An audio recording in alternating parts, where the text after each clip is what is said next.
Thomas Blackwell woke up at 6:47 a.m. before the alarm. For 20 years, every morning had been the same. His body was programmed to wake before the alarm. He got out of bed, looked out the window. Chicago was cold. January. Tomorrow, no, today, he would officiate the biggest game of his career. Bears versus Packers, NFL playoff, 67,000 people in the stadium, 40 million watching on television, and Thomas would be the representative of justice on that field. But Thomas didn't know. This morning was his last morning. In 24 hours he would be dead. From which city are you watching today? If this story touches you, please subscribe and help more people see it. Thomas Blackwell was 48 years old. He'd been an NFL referee for 20 years. His career was flawless, not a single major scandal, not one accusation of fixing games. They called him Honest Tom. Other refs would joke, "Don't mess with Thomas, he reads the rule book like the Bible." And they were right. Thomas went downstairs to the kitchen. His wife Sarah was preparing breakfast. They'd been married 25 years. Sarah looked at him, smiled. "Big day," Sarah said. "Are you excited?" "I'm always excited," Thomas said. But there was something in his voice. Exhaustion, worry. Sarah noticed. "What's wrong? Is something bothering you?" Thomas stopped. Should he tell her? Should he explain what happened last week? But Sarah would worry. And Thomas still didn't know what he was going to do. "No," Thomas said. "Just it's a big game. Everything has to be perfect." Sarah came closer, put her hand on his shoulder. "You're perfect. You have been for 20 years. Today will be the same." Thomas smiled. But the smile wasn't real, because Thomas knew something Sarah didn't know. Someone was threatening him. 1 week ago, Thomas was sitting at a cafe in Chicago. The playoff schedule had been announced. He'd been assigned as lead referee for Bears versus Packers, the pinnacle of his career. And a man came to his table. "Thomas Blackwell?" the man said. Middle-aged, suit, ordinary-looking. "Yes, I need to talk to you." "Business proposition." Thomas frowned. "My NFL discussions go through my agent." The man sat down, without waiting for an invitation, and he placed an envelope on the table. "This isn't about your agent. This is an opportunity. In the Bears versus Packers game, you'll make 3 critical calls. We'll tell you which ones. You make them. $250,000. Thomas's face went ice cold. "Are you joking?" "Not joking. Serious offer. Easy money. Nobody will notice. Judgment calls. Subjective." Thomas stood up. "Get out of here, now, or I'm calling the police." The man smiled. He wasn't worried. "You think the police will believe you? I have no recording. You say it, I deny it. But think about it. $250K, nice retirement money. Like I said, get out." The man stood up, but before leaving, he pulled out his phone, showed a photo. It was Thomas's 16-year-old daughter Emma, leaving school. "Beautiful girl," the man said. "So young, so vulnerable. Think about it, Tom. Just think about it." And the man left. Thomas hadn't been able to sleep since that day. Now, at breakfast, Thomas was eating eggs but couldn't taste anything. His mind was stuck on that threat. He'd thought about going to the FBI, but he had no proof. Who was that man? How would he find him? And if he went to the FBI, would that man do something to Emma? Thomas had made his decision. He would officiate the game normally. He wouldn't accept any bribe.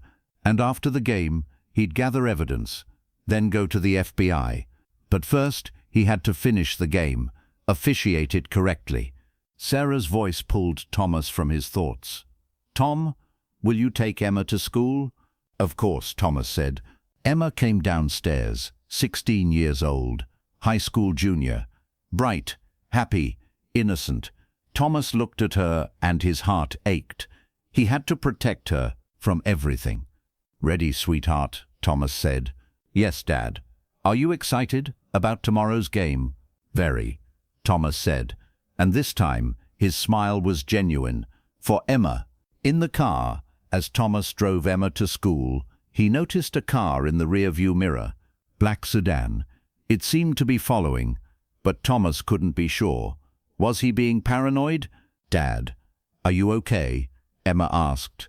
"I'm fine," Thomas said, "just watching the traffic." When Emma got out at school, Thomas scanned the area. The black sedan was there, 2 blocks away, but nobody was getting out. Maybe it was a coincidence. "Dad, I'll watch the match," Emma said. "You're the best referee." Thomas kissed his daughter. "You're the best daughter. I love you." "I love you too, Dad." Emma went into school, and Thomas, for a moment, felt like he was looking at her for the last time. He shook his head. These were foolish thoughts. Thomas went to the NFL office. There was a pre-game meeting. He'd review the game with other referees. Rules review, scenarios, discussion, coordination. When Thomas entered the conference room, 3 other referees were waiting. "Tom." "Big day," one said. Thomas sat down, and the meeting began. But Thomas couldn't concentrate. His mind was stuck on the threat, stuck on Emma, stuck on what he would do tomorrow. When the meeting ended, Thomas returned to his office and opened his computer, created a special folder, password protected, started writing notes inside. Man approached at cafe. Middle-aged, white suit. $250K bribe offer. Showed Emma's photo, threat. Then he thought he should add more detail. He should start gathering evidence. After the game, when he went to the FBI, this file would be his witness. His phone rang. Unknown number. "Hello, Thomas," said a familiar voice. "The man from the cafe. Have you thought about it?" Thomas's heart raced. "How did you get my number?" "We can find a lot of things. Answer me. Are you accepting?" "No," Thomas said firmly. "Never, and I'm going to report you to the police." "Don't do that," the man said. His tone changed. Colder, more threatening. "You'll regret it very much. Think about Emma. If anything happens to Emma." Thomas was shaking with anger. "I'll find you, I swear." "You won't find me," the man said, and hung up. Thomas threw the phone on the desk. His hands were trembling. What should he do? Should he go to the FBI now? But he had no proof. Phone number blocked. He didn't know who the man was. He just had an empty story. Thomas took a deep breath. Calm down. Officiate tomorrow's game. Normal. Then, after the game is over, take action. Emma will be safe by then. Until the game ends, everyone will be watching him. He'll be in the public eye. That man won't dare do anything. But Thomas was wrong. In the afternoon, Thomas went to the gym. He always did a fitness check before games. His conditioning had to be good. He'd be running on the field for 3 hours. At the gym, while running on the treadmill, a man came up beside him. Young, athletic, wearing a hoodie. "Thomas Blackwell," he said. Thomas stopped the treadmill. "Yes." The man approached. "Final warning. Tomorrow, 3 calls. First quarter, defensive pass interference, miss it. Second quarter, holding call on offense, call it but it's not there. Third quarter, fumble call, reverse it after review. Simple. Nobody will notice." "I don't know you," Thomas said, "and I'm not doing what you're asking." The man smiled. "You'll know us soon. We'll know Emma soon too." And the man left, so fast that Thomas couldn't even react. He looked around. Nobody had noticed. The gym was crowded. An anonymous man, an anonymous conversation. Something broke inside Thomas. This wasn't just a threat. This was an organized operation. 2 different men, coordinated messages. These were professionals. Thomas left the gym, got in his car, and made a decision. Tomorrow, after the game, he'd go straight to the FBI office. But before tomorrow's game, he had to do something. A plan to protect Emma. Thomas called his wife. "Sarah, let's send Emma to your sister's for the night. Before the game, my focus is scattered. I don't want noise at home." "But Emma wants to watch the game," Sarah said. "She can watch at her aunt's. Please, for me."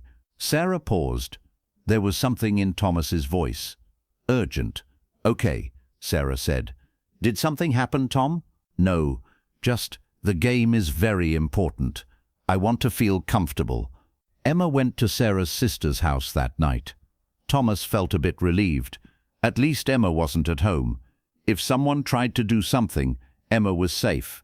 That night, Thomas couldn't sleep. While Sarah slept beside him, Thomas stared at the ceiling. What would happen tomorrow? If he officiated the game normally, what would those men do? But if he accepted the bribe, Thomas would have betrayed himself. His 20-year career, all his values, everything would be trash. Thomas got up at 3, went downstairs to the kitchen, drank a glass of water, and made a decision. Tomorrow he would do everything right. He'd ignore the bribe, he'd officiate the game honestly, and then whatever happened, he'd go to the FBI. Emma was safe, Sarah was safe. Thomas could do this. Thomas didn't know that while drinking that glass of water, it was already too late, because the poison had entered Thomas's house hours ago. Morning 6, Thomas woke up again, but this time he felt strange, slight dizziness, slight nausea. Maybe it was stress, big game, threats. It was normal to feel tense. Sarah came downstairs to the kitchen. "How do you feel?" "Good," Thomas said.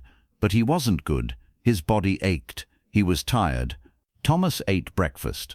Fruit, yogurt, bread, as usual. Drank coffee, but the taste seemed a bit odd. Maybe stress had changed his sense of taste. "The game is at 1, Thomas said. "I need to be at the stadium at 10:10. Pre-game prep. Emma will watch you," Sarah said, "on TV. She's so excited." Thomas smiled. Emma was safe. That was the most important thing. As Thomas drank his coffee, he suddenly felt a slight cramp in the stomach area. It passed, maybe nervousness, but Thomas didn't know. There was something in that coffee creamer. The creamer Thomas used every morning. Last night, someone had entered Thomas's house, quietly, professionally, and added something to the coffee creamer. A slow-acting poison, ricin derivative. Hard to trace, symptoms resembled the flu, and within 24-36 hours, death, in a way that looked like natural causes. Thomas didn't know. The poison was already spreading through his body. Thomas left home at 9:30. Sarah said goodbye at the door. "Good luck," Sarah said. "You're the best." "Thank you," Thomas said, and kissed Sarah. Sarah noticed that Thomas's lips were a bit cold, but she didn't say anything. Thomas got in the car. As he drove toward the stadium, he started sweating a little. It was cold outside, but Thomas was sweating. Was he getting the flu? But it couldn't be today. He had to officiate the game. When he arrived at the stadium, Thomas went to the locker room. Other referees were getting ready. Thomas put on his uniform too, but as he moved, his legs felt a bit heavy. Fatigue. It must be from stress. The pre-game briefing happened. Thomas took notes, but he couldn't concentrate. His head was spinning. His stomach had cramps. "Tom, are you okay?" a referee friend asked. "I'm fine," Thomas said. "Just a bit nervous." "Normal. Big game." Thomas drank water. Maybe he was dehydrated, but even water upset his stomach. Thomas's time to take the field was approaching, but Thomas was seriously feeling sick now. The dizziness increased, the nausea intensified. He was struggling a bit to breathe. "Tom, you really don't look good," another referee said. Thomas looked in the mirror. He was pale, his eyes were puffy underneath, his lips were dry. Maybe I'm getting the flu," Thomas said, "but I can officiate the game. I can do it." But Thomas's body was really struggling now. The poison was spreading to his heart, lungs, kidneys. His organs were slowly starting to shut down. "Tom, maybe the backup referee should go in," the lead coordinator said. "You look very sick." "No," Thomas said, too harshly. I'll officiate. This is my game. I've waited 20 years for this. Please." The coordinator hesitated. Then, "Okay, but if you feel bad on the field, signal immediately." Thomas took the field. 67,000 people were cheering. Bears, Packers, playoff atmosphere. Thomas stood on the field and for a moment forgot how sick he was. He was in this moment, the pinnacle of his career. The game started. First quarter. Thomas was running, positioning, making calls, but every movement came with difficulty. His legs were heavy, his breath was short, he was sweating profusely. And then, at first quarter 7:34, that moment came. Defensive pass interference. Thomas saw it. Clear violation. He should throw the flag. But that man had said, "Miss this call." Thomas stopped. 1 second. Decision moment. And Thomas threw the flag. Right call. Defensive pass interference. The crowd half cheered, half booed. Bears fans happy, Packers fans angry. Normal. Thomas had done the right thing. But Thomas didn't know. That call was the call that killed him. Because those men now knew Thomas wouldn't comply. They needed to eliminate Thomas. But the poison was already doing its job. Second quarter. Thomas was seriously struggling now. Chest pain had started. Slight, but it was there. Breathing was getting harder. His vision was slightly blurring. "Tom, are you okay?" a referee asked while running beside him. "I'm okay," Thomas said. But he wasn't. Second quarter 10-12. Holding call. Thomas saw it. Offensive line holding a defensive player. Clear violation. That man had said, "Call it," but it's not there. But Thomas saw it, and again made the right call. Holding. Offense. The game continued. Thomas was moving mechanically. His body was on autopilot. 20 years of experience was keeping him on his feet, but internally his organs were starting to collapse. Half-time.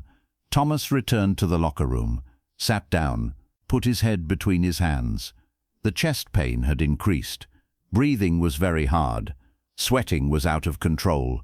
"Tom, we need to call an ambulance," a friend said. "You look like you're having a heart attack." "No," Thomas said.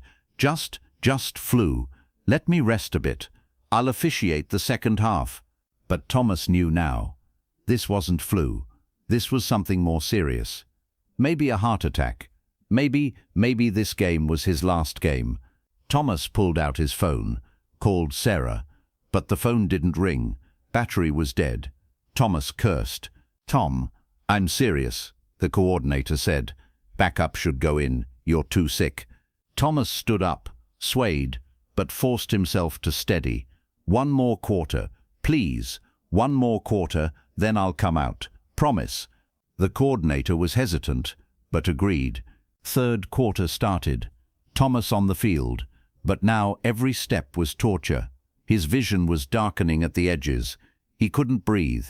His heart was beating irregularly. Third quarter 5:47. Fumble. The ball dropped. Whose ball was it? Thomas watched the replay. It was clear. Packers fumble. Bears recover. That man had said review it, reverse it. But Thomas saw the truth. Ruling stands. Packers fumble. Bears ball. And at that moment, Thomas knew. He'd done his duty. 3 calls, all correct, all honest. Refused the bribe. Didn't bow to threats. His 20-year career stayed intact. Thomas smiled. Then a sharp pain in his chest. Very sharp. He couldn't breathe. His legs gave out. And Thomas fell on the field in front of 67,000 people. Panic.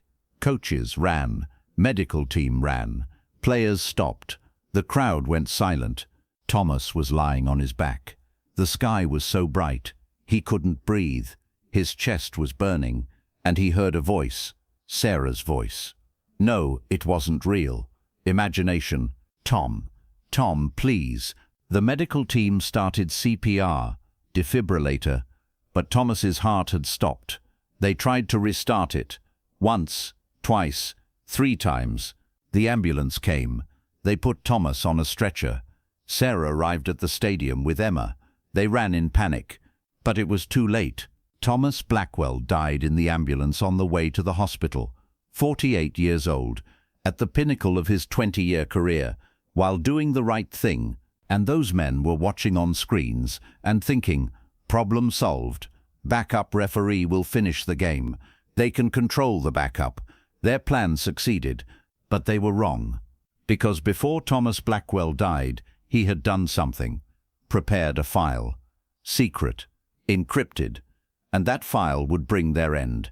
3 days later, Dark Case Files office. David Harrington, Sam Reeves, Elena Cortez, and Jake Morrison sat around a table. In front of them was Thomas Blackwell's file.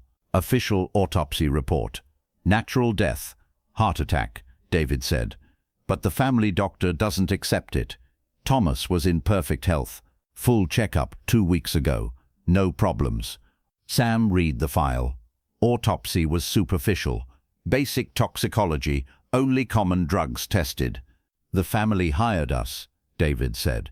Thomas's wife Sarah knows something is wrong, and there's something else. David placed a USB drive on the table. Found on Thomas's computer. Encrypted. IT team decrypted it. Elena opened the USB. Files appeared. Notes, dates, conversations, and a video file. Play it, David said. The video played. Thomas, on camera. Recorded 2 days ago. His eyes tired but determined.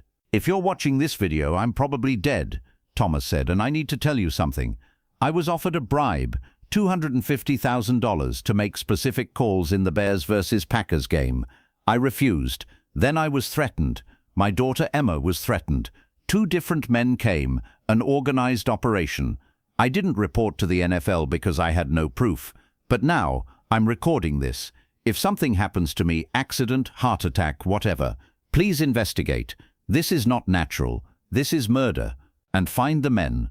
Bring them to justice. The video ended. The room was silent. Murder, Sam said. Thomas was right. Can we prove it? David asked. I need to do toxicology, Sam said. But comprehensive. Exotic poisons, rare substances. I need tissue samples from Thomas's body. The family will allow it, David said. They want answers too. Sam went to the morgue the next day. Thomas's body hadn't been buried yet. Sam took tissue samples, liver, kidney, heart, blood, and took them to the laboratory. For 3 days, Sam tested every possible toxin and finally found it. Ricin derivative, Sam said, calling David. Slow-acting, very hard to trace. A professional poison entered Thomas's system 24-36 hours before, probably through food or drink. How? David asked. Something at home. Something Thomas used every day. Wait, Sam thought. Ask Sarah. What did Thomas eat every morning? What did he drink? If there was a routine, it could have entered there. David called Sarah. What was Thomas's morning routine? Breakfast, Sarah said. Always the same. Fruit, yogurt, bread, and coffee. Every morning coffee, with creamer. Same creamer, always. Do you still have that creamer? Yes. Still in the kitchen. Don't touch it. I'm coming. David and Sam went to Sarah's house. Took the coffee creamer container. Sam took it to the laboratory, tested it, and found it. Ricin derivative, inside the container, mixed into the creamer itself. Every morning when Thomas added it to his coffee, he was consuming poison. Someone entered Thomas's house, Sam said. Tampered with the creamer. Thomas took the poison without noticing and slowly died. Who? David asked. We need to find that out, Sam said. Elena started examining financial records. Bears versus Packers game. Betting volume, $847 million. Very large. But there was an interesting pattern. 3 offshore accounts. Cayman Islands, Isle of Man, Malta. Total won 11.8 men through specific prop bets, and all bets focused on specific moments of the game. First quarter pass interference, second quarter holding, third quarter fumble. Wait, Elena said. These are the calls Thomas mentioned in his video. David replayed the video. Thomas. They wanted me to make 3 specific calls. First quarter missed the defensive pass interference. Second quarter call holding, but it's not there. Third quarter reversed the fumble. Elena. and these 3 accounts bet exactly on these calls. But Thomas made the right call, so the bet's lost, right? No. Elena looked closer. After Thomas collapsed, the backup referee went in, and the backup... Wait, Elena researched the second half of the game. Backup referee made controversial calls. In the 4th quarter, missed holding call, missed pass interference. Packers won the game 24-21, narrow margin. So, David realized, they killed Thomas, controlled the backup referee, and won the bets. Exactly, Elena said. $11 each, 3 accounts, all logged in from the same IP address. Can I trace it? Hard. But there are shell companies. I can find them. Elena worked for 5 days. Shell companies, row offshore accounts, wire transfers, crypto wallets, row, and finally, a name. But before giving the name, Jake heard something from street sources. Jake had street talk, but consistent. 3 different sources, same name. Elena found it at the same time. Behind the shell companies, a consulting firm, and the owner of the consulting firm, Anthony Marks, Vincent Calabresi's attorney. Connection, David said. Vincent Calabresi organizing, Anthony Marks legal shield. Betting accounts are theirs. Sam finished the forensic evidence. Ricin derivative is a professional poison, requires medical background or chemistry expertise. Who placed it? David gathered the team. Vincent Calabresi, organized crime, illegal betting ring, killed Thomas, bribed backup referee, won $11.08. Now we're taking the evidence to the FBI. The FBI took the case. Wiretaps, surveillance, undercover operations. 3 months later, raid. Vincent Calabresi arrested. Anthony Marks arrested. Backup referee arrested. 7 people total. Entire operation. Trial lasted 8 months. Sam testified as expert witness. Ricin derivative, professional poison, deliberate murder. Elena presented financial evidence. 11.8 mem, offshore accounts, betting manipulation. Jake gave undercover testimony, organized crime ring, sports fixing, and the most important evidence, Thomas's video. The jury watched Thomas, heard the message he recorded before dying. If something happens to me, this is not natural. This is murder. Jury deliberation. 6 hours. Verdict: guilty. Murder 1st degree. Racketeering. Sports bribery. Conspiracy. Vincent Calabresi, 45 years prison. No parole. Anthony Marks, 25 years. Backup referee, 15 years. Others, 10-20 years. 6 months later, the NFL announced a new security protocol, Thomas Blackwell Integrity Initiative. All referees, enhanced security, background checks, threat reporting systems, independent investigations. Sarah and Emma held a press conference. Sarah spoke. My husband lived as an honest man for 20 years and died as an honest man. He refused the bribe, didn't bow to threats, did the right thing, and was murdered for it. But his death wasn't in vain, because the truth came out, the guilty were punished, and the system changed. Thomas's legacy is the protection of other referees in the future, and that is a worthy legacy for him. Emma also spoke, with tears. My dad was a hero. I always knew that. But now the world knows too. I love him, and I'm proud of him every day. The Dark Case Files team was in the audience. David, Sam, Elena, Jake. They watched quietly. This was a case of justice they'd achieved. But it wasn't just a case. It was about restoring a man's honor, a family's peace. After the ceremony, Sam spoke with Sarah. Thomas left a file, Sam said. Without that file, we never would have found the truth. He, even after his death, secured justice. He was always like that, Sarah said. He always did the right thing, no matter the consequences. Sam smiled. The best people do that. That night, Sam stayed alone in the office, replayed Thomas's video, heard Thomas's final words. Find justice. Bring them to justice. We found it, Thomas, Sam whispered, and we brought them. Sometimes heroes put on their uniforms, take the field, and do the right thing, even when nobody's watching, even under threat, even at the risk of death. Thomas Blackwell was like that. An honest referee for 20 years, killed for refusing a bribe, but his death was a more powerful witness than the living, because Thomas knew one day the truth would come out, and it did. 11.8 million, organized crime, NFL integrity, all exposed thanks to a file, a video, and a team that insisted on finding the truth. This was dark case files for Thomas Blackwell, Sarah, Emma, and everyone who fights for justice. If you know of an injustice, don't stay silent, because sometimes, even in the darkest times, truth still comes to light. You just have to search for it. Subscribe, share, and remember, honesty always wins. Maybe not immediately, but in the end, it wins. From which city did you watch today? Write to us in the comments, and see you in the next case.